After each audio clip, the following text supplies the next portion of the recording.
وَإِذْ نَجَّيْنَاكُمْ مِنْ آلِ فِرْعَوْنَ يَسُومُونَكُمْ سُوءَ الْعَذَابِ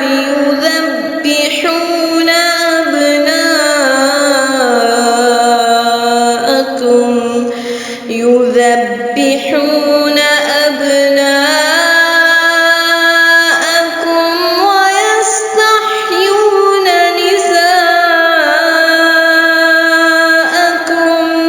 وَفِي ذَلِكُمْ بَلَاءٌ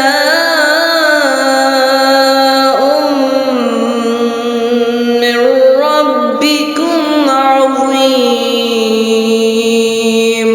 اور جب ہم نے تمہیں فرعونیوں سے نجات دی جو تمہیں بدترین عذاب دیتے تھے، جو تمہارے لڑکوں کو مار دیتے تھے اور تمہاری لڑکیوں کو چھوڑ دیتے تھے، اس نجات دینے میں تمہارے رب کی بڑی مہربانی تھی۔ یہاں پر آل فرعون سے مراد صرف فرعون اور اس کے اہل خانہ ہی نہیں بلکہ فرعون کے تمام پیروکار ہیں، جیسا کہ آگے اللہ رب العزت نے فرمایا، ہم نے آل فرعون کو غرق کر دیا۔ یہ غرق ہونے والے فرعون کے گھر والے ہی نہیں تھے، اس کے فوجی اور دیگر پیروکار بھی تھے۔ وَإِذْ فَرَقْنَا بِكُمُ الْبَحْرَ فَأَنجَيْنَاكُمْ وَأَغْرَقْنَا آلَ فِرْعَوْنَ وَأَنتُمْ تَنظُرُونَ۔ اور جب ہم نے تمہارے لیے دریا کو چیر پھاڑ دیا اور تمہیں اس سے پار کر دیا اور فرعونیوں کو تمہاری نظروں کے سامنے اس میں ڈبو دیا۔ سمندر کا یہ پھاڑنا اور اس میں سے راستہ بنا دینا ایک معجزہ تھا جس کی تفصیل سورہ شعراء میں بیان کی گئی ہے۔ وَإِذْ وَاعَدْنَا مُوسَىٰ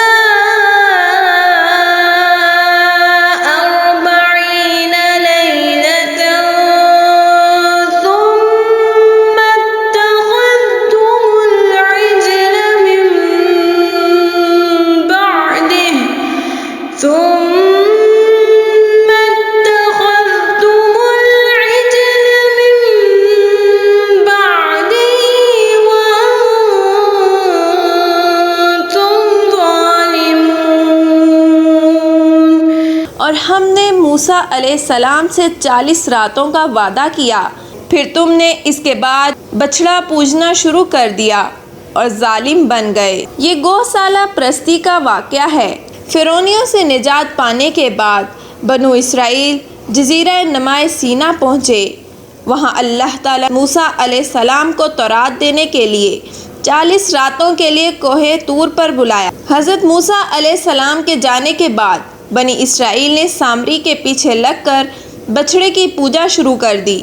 انسان کتنا ظاہر پرست ہے، اللہ تعالیٰ کی قدرت کی بڑی بڑی نشانیاں دیکھنے کے باوجود اور نبیوں یعنی حضرت ہارون اور حضرت موسیٰ علیہ السلام کی موجودگی کے باوجود بچڑے کو اپنا معبود سمجھ لیا۔ ثُمَّ عَفَوْنَا عَنكُم مِّن بَعْدِ ذَلِكَ لَعَلَّكُمْ تَشْكُرُونَ۔ لیکن ہم نے باوجود اس کے پھر بھی تمہیں معاف کر دیا تاکہ تم شکر کرو۔ وَإِذْ آتَيْنَا مُوسَى الْكِتَابَ وَالْفُرْقَانَ لَعَلَّكُمْ تَهْتَدُونَ۔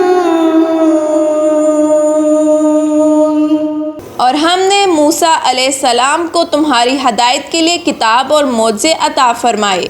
یہ بھی بحر کلزم پار کرنے کے بعد کا واقعہ ہے۔ کتاب یعنی تورات ہی کو فرقان سے بھی تعبیر کیا گیا کیونکہ ہر آسمانی کتاب حق و باطل کو واضح کرنے والی ہوتی ہے۔ یا معجزات کو فرقان کہا گیا۔ معجزات بھی حق و باطل کی پہچان میں اہم کردار ادا کرتے ہیں۔